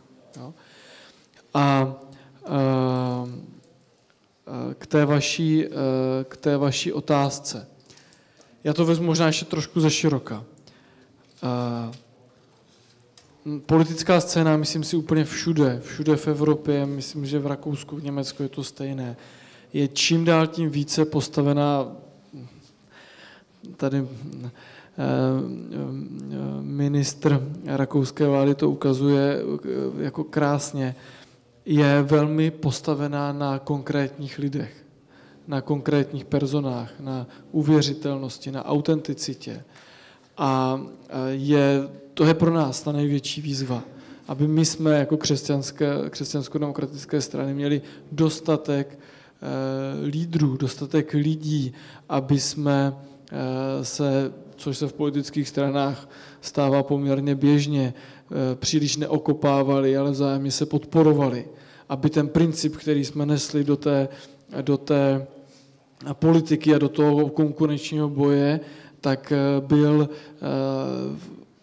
já potřebuji co nejvíc na kandidáce, ale když uspějeme, tak bude místa dost pro každého. A to znamená, je potřeba, aby ty strany generovaly volitelné lidi. Náš kandidát na hejtmana ve Zlínském kraji, a já se domnívám, že tím hejtmanem bude Jiří Čunek, je taky možná trochu kontroverzní člověk. Ale on má jedno krásné heslo. Protože já jsem členem nejvyššího vlastně vedení strany a on se ho nebojí říkat. On říká, víte, jsou lidé chytřejší než já. Jsou lidé pokornější než já, ale já jsem volitelnější. A je to tak. To, co on dělá, to, co on dokázal, to, jak dokáže odpovědět na otázky, jak dokáže prosadit, tak mu dává tu jedinečnost. A my ty lidi musíme mít, my je musíme vyhledávat, my je musíme přinášet na tu politickou scénu. Já jsem se nestal předsedou Mladých lidovců a pak jsem to dotáhl k tomu, já jsem taky nebyl nejchytřejší, nejhezčí a nejpracovitější a nejpokornější mladý lidovec ze všech. Ale jde o to, aby jsme vytvořili tým lidí, aby jsme dokázali postrčit, pošoupnout ty ostatní, aby jsme se nebáli, že nás někdy přeskočí, že když nás přeskočí, to je jenom dobře, když přeskočí žák učitele, ale aby jsme tohleto prostředí vytvářeli. A teď se nakonec dostanu k odpovědi na vaši otázku. Já bych to neudělal a já si myslím, že to, že i naše strana má v názvu křesťanská, tak je to jasná hodnotové ukotvení, které se i teďka v této době ukazuje jako správně, byť, a to je vlastně paradoxní, my teďka mnohem více v České republice, jako ten claim je a to, co používají jako média, ne, že my bychom je používali, to, co používají média, jsou lidovci a my jsme vlastně,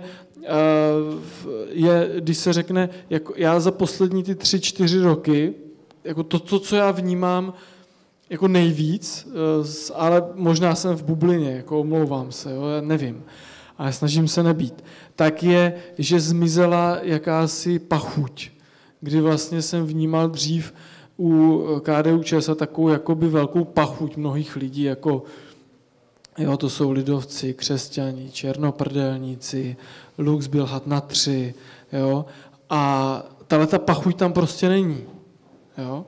Tahleta pachuť tam není, Bělobrádek je prostě jako uznávaný člověk ve vysokoškolských kruzích, kdy každý rektor musí říct prostě, ten člověk ví, zná, k něčemu to směřuje. Ministr zemědělství jako to samé přináší jako nové věci, je to nějaký nový vítr, ministr kultury a tak dále. Máme prostě lidi, který můžeme ukázat a kteří jakoby nespůsobují tu pachuť, což je velmi dobře. A ještě se vyjádřím k tomu, co jsem říkal předchozím, a to možná lehce směřuje i k vám, ale teď tady nechci vypadat, jako že vám chci radit, ale my jsme bohu díky, jako KDU-ČSL dneska v situaci, že kdyby dneska odešel Pavel Bělobrádek z postu předsedy, tak se vůbec nic nestane. Pavel Bělobrádek je úžasný lídr. Je člověk, který dokáže velmi dobře, a Marek to zmiňoval, ten rozhovor, který teďka vlastně vyšel předevčírem, je velmi dobrý, velmi silný, on velmi dobře dokáže formulovat vize a pozici KDU-ČSL. Ale zároveň my v rámci poslaneckého klubu předsednictva máme tolik zajímavých čtyřicátníků nebo lidí mezi 35. a 55. rokem, že se nic nestane, kdyby dneska odešel. Já jsem o tom bytostně přesvědčený. A proto já vnímám velkou budoucnost KDU-ČSL, protože to nestojí na jednom člověku. Tak ďakujem, Peter, za tvoje slova. Myslím, že týmito myšlienkami môžeme tento ranný panel aj uzavrieť a nechať tak doznieť tieto myšlienky. Ja sa chcem veľmi pekne poďakovať všetkým trom panelistom, že aj napriek tomu, že majú mnoho povinností, Štefan sa ponáhľa do Viedne, pretože dnes začína kongres mladých európskych ľudovcov.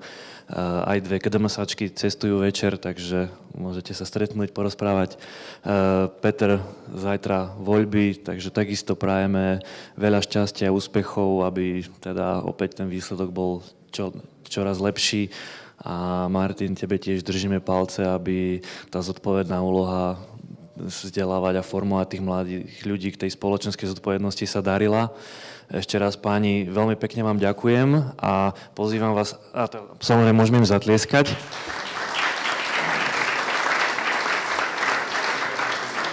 A predtým, ako teda sa jemne občerstvíme, nevidím síce opticky, ale ak je tu pán Jaroslav Daniška, ktorý by mal mať prezentáciu, tak ho pozývam k nám dopredu, k rečníckému panelu a vy, ak teda máte ešte chvíľku, môžete si sadnúť aj sem do publika a vypočujeme si taký trošku inak nasvetlený názor na to, že ako by mala vyzerať kresťanská demokracia alebo konzervatívna strana z pohľadu novinára, čiže možno taký trochu iný uhol.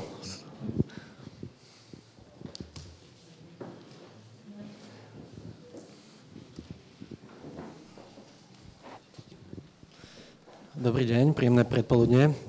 A ja ďakujem za pozvanie, aj vám, Marek, aj nadácii, aj KDH, aj všetkým vám, čo ste prišli v takomto počasí. Mne pomohla tú otázku zodpovedať, ktorú položili organizátori, jedna dievčina dnes ráno. Keď som vystúpil z vláku v Bratislave, bola tma, pršalo, zima, všetci sa ponáhľali, tak pod jedným stromom stálo také sympatické mladé dievča, ktoré veľmi bez dážnika a veľmi náruživo fajčilo. A keď som ju tak videl, tak som si uvedomil, že to je tá odpoveď, že moderná konzervatívna strana nemusí robiť to, čo robia všetci ostatní, nemusí, dokonca môže pôsobiť pre niektorých čudne, niektorým môže pripadať, že to, čo robí, nie je úplne zdravé a môže zaujať. No, tak to je moja odpoveď na vašu otázku a teraz to rozvediem do pár bodov. Myslím, že KDH vyznávalo osobitý koncept konzervativizmu, že sa v tom líšilo aj voči konzervatívnym stranám v Čechách, Maďarsku, Rakúsku či Nemecku.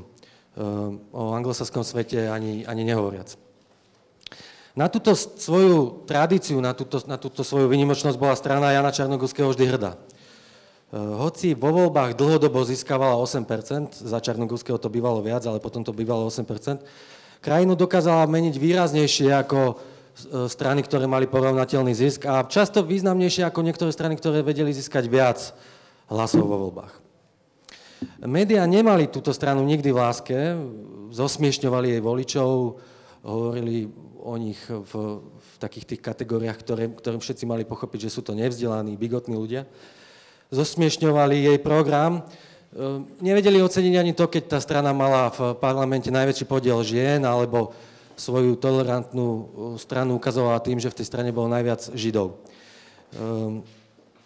napriek tomu to KDH bolo pre nich zaujímavé. Prečo? Nebolo to tou silou, tých 8% nevzbudzovalo rešpekt. Myslím si, že to bolo niečím iným. Teda výnimkou je snáď len krátke obdobie konca mečiarizmu, kedy KDH bolo reálnym vodcom opozície a predstavovalo väčšiu silu ako 8%. Ale bolo za tým niečo viac.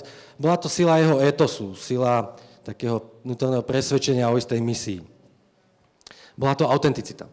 Bola to strana bývalých disidentov, pre ktorých hovoriť slobodne a pravdivo nebol nejaký rozpor. Dnes to pre mnohých rozpor je. Aj pre mnohých kresťanov. Druhá poznámka. Myslím, že návrat, o ktorý sa usilujete, nemôže byť postavený na opakovaní toho starého. To by bolo najjednoduchšie zavolať Čarnogórského, myslím, že by sa dal presvedčiť, ale myslím, že by to nefungovalo.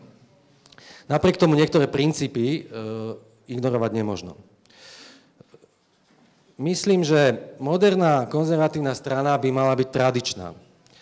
Tradičná nie reakcionárska, nie staromodná, má prijať pokrok, modernú, všetky výdobytky, ale má uchovávať, pestovať a kultivovať tradíciu. Tak ako k anglojazyčnej literárnej moderne patrí nielen Virginia Woolf a povedzme James Joyce, ale aj T.S. Eliot, tak aj v tej politike tá strana musí vedieť nájsť svoju osobitnú podobu toho modernizmu, ktorý môže byť veľmi tradičný. No, lenže to je problém, pretože takéto poňatie konzervativizmu je veľmi intelektuálne náročné podujatie.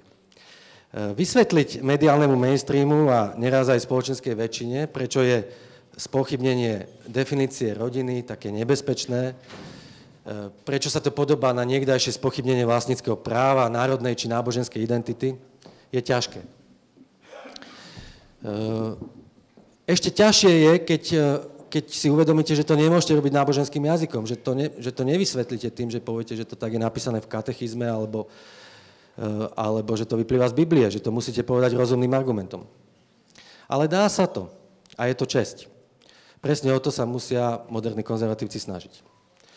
Druhá poznámka. Myslím si, že moderná konzervatívna strana na Slovensku má byť kresťanská. Náš konzervativizmus je iný ako ten americký, iný ako ten nemecký, iný ako ten maďarský, dokonca iný ako ten poľský v niečom. Ale v niečom sa na všetkých z tých konzervativizmov aj podobáme. Osobitná je u nás rola kňazov v minulosti. V našej politickej tradícii zohrali kňazi, povedzme, v moderných dejinách v 19. storočí zásadnú rolu. Boli to oni, ktorí formovali národnú emancipáciu. Podobne to bolo v 20. storočí, v dobrom aj v zlom. V tom dobrom to bolo samozrejme najmä obdobie komunizmu a tajnej cirkvi. Konzervatívna strana to musí rešpektovať, preto musí byť kresťanská. Myslím, že to znamená dve veci. Poprvé, musí byť pre ňu vox dei viac ako vox populi. Tých sporov, ten spor medzi vox dei a vox populi si kresťanská demokracia dala do názvu, ona ho nesie. Spor medzi tým, či chce byť viac kresťanská alebo demokratická, je sporom medzi Bohom a ľudom, väčšinou. Ale pre kresťana musí byť vox dei viac ako vox populi. A po druhé, to je praktická vec. Myslím, že ak chcete byť úspešní, tak máte za úlohu zjednotiť kresťanov v politike. Lebo koncom kresťanskej demokracie nezanikli kresťania v politike. Je ich tam možno viac, ako to bývalo v minulosti, keď bolo KDH jednotné a keď vlastne kresťania volili KDH v prevažnej viere.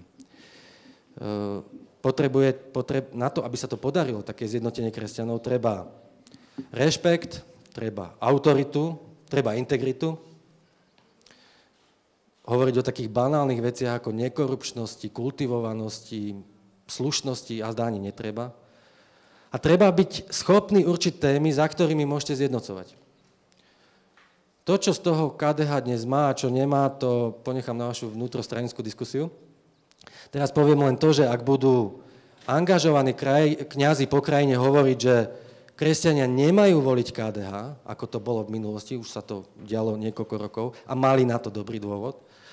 Ak bude v situácii krajina, že budú existovať lídri občianskej spoločnosti, angažovaní kresťania, ktorí budú organizovať rôzne nátlakové podujatia, s ktorými KDH nebude vedieť výjsť a vnútorne s nimi bude bojovať alebo nesúhlasiť, ako sa to stalo v minulosti. Ak budú zaujímaví kresťania kandidovať za iné strany ako KDH, tak sa to nemôže podariť. V tom všetkom musíte byť lepší ako vaši súperi. Tretia poznámka. Moderná konzervatívna strana na Slovensku má byť intelektuálne silná. Čo vás robí, ak máte iný názor, často menšinový, zaujímavým partnerom pre diskusiu? Čím zaujmete a kritizujete Brusel alebo Berlín? Čo na to potrebujete, aby ste sa s bruselským alebo berlínskym politikom porozprávali rovnocenne, aj keď zastupujete podstatne menšiu krajinu, ktorá nezohráva v európskej politike až taký význam ako oni? Čím ste pre ňo zaujímaví tak, že si to zapamätá a že na budúce, keď vás stretne, tak si vás bude pamätať a rozpozná vás? Myslím si, že je to intelekt. Aj to nie je všetko. Ale intelekt je kľúčový. Keď sa pozrieme do dejín na naše národné traumy a zlyhania, čo bolo ich príčinou? Nikto nerozumel v rokoch 35 a 39 zahraničnej politike lepšie ako Edvard Beneš. Preto sa stal prezident a preto bol najpovolanejší zo svojej generácie, aby čelil rastúcej hrozbe. Beneš napriek tomu neskôr zlyhal. Nikto nebol z jeho generácie a najmä z tej časti spoločnosti vzdelanejší a pripravenejší v marci 39 ako Jozef Tiso. Jozef Tiso bol navyše morálny teológ, moralista. Napriek tomu jedno z jeho veľkých zlyhaní bolo práve morálne. Beneš, napriek tomu, že bol mimoriadny expert na medzinárodnú politiku, veď bol ministrom zahraničných vecí od roku 18, nedocenil medzinárodnú hrozbu, hoci jej rozumel. Sledoval, ako rastie, snažil sa budovať koalíciu v Európe krajín, ktoré by pomohli Československu zachrániť a neúspel. Neúspel aj doma. Hoci bol zdatný nemčinár, zdatný francúzštinár s domácou súdeckou nemčinou, nedokázal hovoriť po nemecky, nedokázal sa aj prihovárať po nemecky. Podceňoval to. Tiso, moralista, ako som hovoril, zlyhal práve v tej najdôležitejšej morálnej otázky svojej doby. A zlyhal tiež geopoliticky. Štát považoval za hodnotu a predsa jeho meno v budúcnosti neskôr, v roku 93, alebo teda po roku 89, bolo prekážkou obnovenia štátnosti pre všetkých, čo verili v to, že má byť samostatný slovenský štát. Slovenská konzervatívna politika, konzervatívna strana, musí na toto pamätať. A musí mať dve nohy.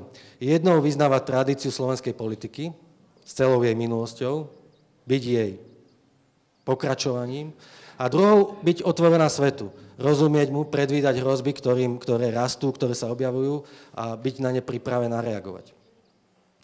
Dnes žijeme v dobe, kedy sa medzinárodné problémy nedoriešujú. Stále máme viac a viac problémov, ktoré sú zdánlivo upokojené, ale nie sú vyriešené. Ani len, by som povedal, nemusia byť úplne vyriešené, ale nie sú ani za polovicou vyriešené, aby sa to nechalo nejako dožiť. Nie je vyriešené Grécko, ktorému dlh stále rastie. Nie je vyriešená kríza v eurozóne. Nie sú vyriešené dôsledky Brexitu a vzťahu z Británie. Nie sú vyriešené vzťahy, nie je vyriešená migrantská otázka a budúcnosť našich, ako budeme reagovať na nové vlny utečencov. Nemáme vyriešený vzťah s Tureckom, s Ukrajinou, s Ruskom. Nevieme, ako zaujať stanovisko voči Amerike, ktorá stráca záujem o Európu a prestáva nám rozumieť. Nehovoriac o radikálnom islame a o radikálnych islamistoch, ktorí vo väčšine krajín, keď sa pozrete na mapu, tak s výnimkou Slovenska, Česka, Poľska a Maďarska po celej Európe od Moskvy po Paríž sú významné moslimské komunity, ktoré predstavujú bezpečnostný, kultúrny a iný problém. To všetko je intelektuálne zadanie. To všetko musí konzervatívna strana vedieť riešiť, ponúknuť odpoveď. Štvrtá poznámka. Moderná konzervatívna strana na Slovensku musí rozumieť geopolitike. V roku 1918, v roku 1939 a aj 1968 geopolitika definovala všetko, náš osud. Slovenská politická elita nebola pripravená adekvátne reagovať ani raz. V roku 1918 sme mali šťastie, že tú reakciu za nás urobili Česi a pomohli nám. V roku 1939 sme podobné šťastie nemali, boli sme odkázaní na seba a hoci vznik štátu možno pochopiť, na Slovensku sa nenašiel politik ani kňaz, ktorý by zadefinoval podobnú líniu, ako to povedal kardinál Stepinac v Záhrebe. Štát áno, režim nie. A padli sme do veľkého problému, z ktorého sa máme dodnes problém vysporiadať. Myslím si, že keď budúci rok v apríli bude 70. výročie Tisovej popravy, tak nás čakajú orgie radikalizmu a extrémov, na ktoré budú musieť práve konzervatívci, práve kresťania a slovenskí kňazi dať odpoveď. A aj to je rola modernej konzervatívnej strane. Pomôcť takej diskusii, pomôcť takej odpovedi, aby bola historicky pravdivá, uveriteľná a aby mala vnútornú integritu. V roku 1968 Dubček skolaboval. Husák využil moment na to, aby naplnil svoje osobné ciele. Správal sa ako oportunista, nie ako politik či štátnik, ktorý myslí na záujmy štátu. Strana, akú hľadáte v názve tejto konferencii, myslím si, že musí rozumieť Rusku. Prečo je nás vzťah s Ruskom historicky iný, ako je to v prípade Poľska? Prečo ho determinujú úplne odlišné veci? Myslím si, že takáto strana nemôže byť protiruskejšia, ako je Nemecko alebo Rakúsko. Bolo by to bláznivé a nezodpovedné. Strana, ktorú hľadáte, musí rozumieť Nemecku. Prečo má byť náš vzťah k Berlínu iný, ako je vzťah, povedzme, Prahy či Varšavy? Ale súčasne musíme rozumieť aj Varšave a Prahe. Musíme rozumieť Amerike. Ak americký prezident nevymenuje svojho človeka, ako to robil prezident Obama pre kontakty s východnou Európou, to znamená, že a stane sa jeho prioritou pacifická oblasť, nemôžeme opakovať vety, ktoré zneli rozumne a primerane v ranných 90. rokoch alebo v druhej polovici 80. rokov. Amerika mení svoje postavenie v svetovej politike a konzervatívna strana na to musí byť schopná reagovať. No a to najpodstatnejšie, naši najbezprostrednejší susedia. Dnes tu nie je ani jeden Poliak, ani jeden Maďar. Myslím si, že slovenská konzervatívna strana musí udržiavať živý kontakt s Poliakmi a Maďarmi. Samozrejme, že aj s Čechmi a Moravanmi. To je naša povinnosť. Aby som to uzavrel, keď si spomeniem na to dievča spod toho stromu z dnešného rána, tak si myslím, že to máte ťažšie ako to dievča. Ďakujeme pekne.